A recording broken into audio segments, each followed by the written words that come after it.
Bà sơ đấy bọn bọn thân thì cùng với thằng ạc nia. Và nãy lúc rùa miền lùm hạt muối. Để tông cho muối nâng lùm hạt kỳ sinh ý. Để đề kỳ sinh ý. Chẳng môn nâng thua lùm hạt cứ dương trâu an bật thiên lùm hạt sấn. Bà cái thà mấy cái thà. Cái nia thà mà bố kỳ sinh ý. Chlong cắt ẩm bố trong kiếng muối khăn rồi dạ bế 5 nệp tì. Bà kê đăng thá tăng song rùa viên côទាំងពីរនៃអំពូលគឺ 4.5 វ៉ុល ហើយអាំងតង់ស៊ីតេចរន្តឆ្លងកាត់ 3 អំពែ អញ្ចឹងដើម្បីធ្វើលំហាត់បាន គឺយើងត្រូវដឹងថាតើគេសួររកអ្វី អញ្ចឹងយើងមើលនៅក្នុងនេះគឺគេសួររកគណនាថាមពលអគ្គិសនី អញ្ចឹងរកថាមពលអគ្គិសនី ដែលថាមពលអគ្គិសនីរបស់យើងគឺតាំងដល់អក្សរអីគេគឺអក្សរអឺ ហើយបន្តមកទៀតអំពូលមួយអំពូលចង្កៀងមួយក្នុងរយៈពេលគឺ 5 នាទី 5 នាទីរយៈពេលគឺតាំងដល់អក្សរតេបើគេដឹងថាតង់ស្យុងរវាងគោលទាំងពីរបាទតង់ស្យុងគឺយើងតាំងដល់អក្សរវេហើយអង្គតង់សតិចរន្តបាទចរន្តរបស់យើងគឺតាំងដល់អក្សរអ៊ីអញ្ចឹងបើយើងមានតេមានវេមានអ៊ីអញ្ចឹងយើងអាចរកបានតាមរូបមន្តនេះគេបាទតោះឥឡូវយើងតាមដានទាំងអស់គ្នាយើងដាក់មកគណនាបាទគណនាថាមពលបាទថាមពលគិសនីតោះអញ្ចឹងយើងតាំងឲ្យគេមកកុំឲ្យយើងច្រឡំបាទគឺ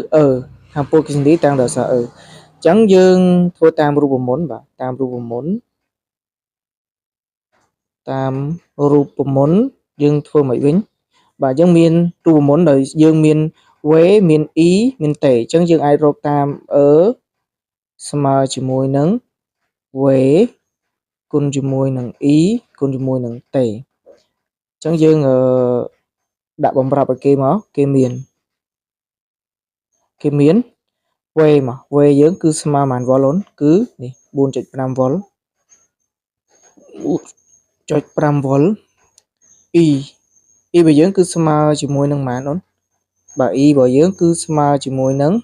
3 អំពែតាតេរយៈពេលគឺស្មើជាមួយនឹង 5 នាទីអញ្ចឹងយើងនឹងថា1នាទីស្មើនឹង60 វិនាទីអញ្ចឹងបើ5នាទីនេះគឺយើងមិនត្រូវយកតម្លៃលេខ5នេះគុណឲ្យ60គុណ60អញ្ចឹងវាស្មើនឹង5គុណឲ្យ60មកអញ្ចឹងវាស្មើប៉ុន្មាន560ដងគឺ300អញ្ចឹងនេះពេលដែលគុណទៅវាຂະຫນាត់គិតជាវិនាទីហើយអូខេអញ្ចឹងចំនួនតម្លៃលេខចូលមកយើងអាចចំនួនតម្លៃលេខចូលបាននាំឲ្យគេនាំឲ្យរបស់យើងគឺស្មើនឹងបាទវេរបស់យើងគឺ 4.5 បាទគុណឲ្យប៉ុន្មានគុណឲ្យ3បាទគុណឲ្យប៉ុន្មានទៀតគុណឲ្យ300តោះអញ្ចឹងយើងគុណមើលសាករៀនគុណណាចាស់នេះយក3គុណ300គុណឲ្យ3បាន900ចឹងហ៎បាន900លោកគ្រូគុណឡើងកន្លែងនេះឲ្យមើលណាបាន900អញ្ចឹងយើងយក900នេះគុណជាមួយនឹង 4.5 អញ្ចឹងយើងស៊ីសងអានេះស៊ីសងតម្លៃលេខវាបានអស់ហើយយើងអស់01អញ្ចឹងសម្រួល01មកបាន5 ដង0 5 9 ដង 45បាទអានេះ4 ដង0 4 9 ដងប៉ុន្មានគឺ35 36តោះយើងស៊ីសងមកនេះ0ហើយបន្តមកទៀតតម្លាក់មកនេះបាន5នេះ0ត្រាទុក1 4អញ្ចឹងចម្លើយរបស់យើងគឺបាន40 50មានន័យថា4050អញ្ចឹងຂະຫນាតរបស់ថាមពលរបស់យើងគឺຂະຫນាតគិតជា0ណាដូចនេះមកដូចនេះបាទថាមពលអគ្គិសនីរបស់យើងបាទស្មើនឹង4050 ស៊ូលភាគច្រើនគ្នាយើងអ្នកដែលធ្វើលំហាត់រូបវិទ្យាគឺអត់ចាំຂະຫນាតអញ្ចឹងលោកគ្រូបញ្ជាក់ຂະຫນាតឲ្យបន្តិចចុះបាទយើងបញ្ជាក់ຂະຫນាតមកអញ្ចឹងពេលដែលធ្វើលំហាត់បញ្ជាក់ຂະຫນាតនេះក៏យើងអាចធ្វើនៅក្នុងប្រឡងបានដែរបញ្ជាក់ຂະຫນាតឲ្យគេមកណាវាអត់មានទោះខុសអីទេអាហ្នឹងបាទអញ្ចឹងយើងគិតជាគេអូនគិតជា0បាទទៀតគឺ